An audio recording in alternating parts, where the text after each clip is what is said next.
Naatok ako. Yan si Pickles. My wife, my life, my everything in between the universe and the earth of the solar system. Charot. Si Pickles ay madaling inisin, pikunin at asarin. Gaya nito. Pickles, ayoko kitang kausapin ngayon, love. Ayoko. O diba? Hindi pa nga ako nagsisimula sa gagawin at balak ko. Lumalaki na yung butas ng ilong niya to the point na nakikita ko na yung bungo niya.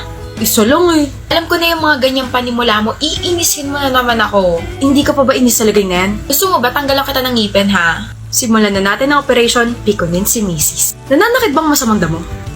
Isa, patay. Nagbilang na. Matigas ang ulo ng asawa. Yung Honda City ba pwede sa probinsya? Dalawa.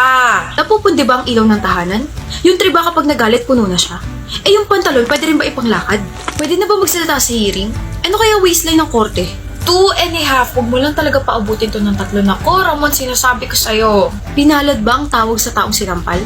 Artista na ba ang araw kapag sumisikat na siya? Natapunan ka ng toyo. May toyo ka na ba?